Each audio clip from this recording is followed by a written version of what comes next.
Hello everyone, in this video we will be discussing about human memory chapter 7 of psychology class 11.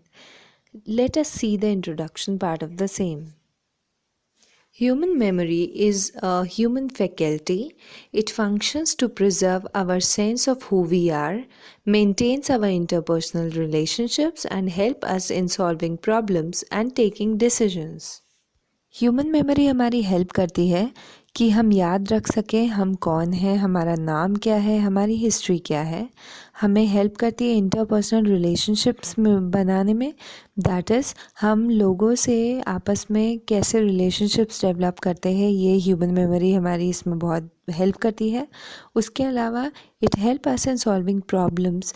जैसे basically 2 type के problems होते हैं. एक life related problems, एक suppose मुझे अगर मैथ्स का प्रॉब्लम दिया जाए तो व्हाट हैपन्स इज़ हम मैथ्स का प्रॉब्लम सॉल्व करने के लिए कुछ कॉन्सेप्ट्स या फॉर्मूलाज लर्न करते हैं जो कि हम मेमोरी के थ्रू ही रिटेन कर पाते हैं. With the help of the same we can easily solve any mathematical problems.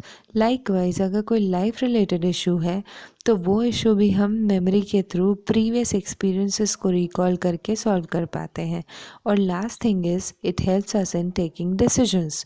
What happens is life में हमें कई तरह के डिसीजंस लेने होते हैं जिसके लिए ह्यूमन मेमोरी हमारी बहुत हेल्प करती है, क्योंकि प्रीवियस एक्सपीरियंसेस के थ्रू हम बहुत सी चीज़ें ऐसी सीखते हैं जो हमारे फ्यूचर डिसीजंस में बहुत काम आती है. I hope the introduction part is clear to you all. Now let us move on to the aspects of memory. There are basically 4 aspects of memory which I will be explaining in detail in the further videos. So first one is how the information is committed to the memory. Actually, we will study the manner in which any information is committed to the memory.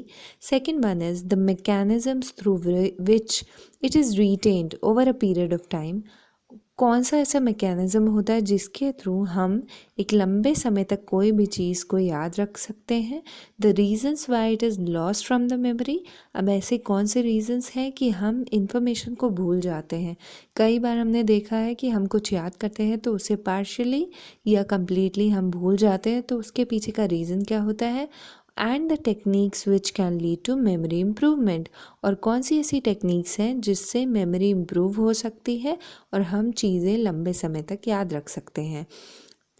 This is all about the introduction part of the same. Now we will study the nature of the memory in further videos. Thank you for watching.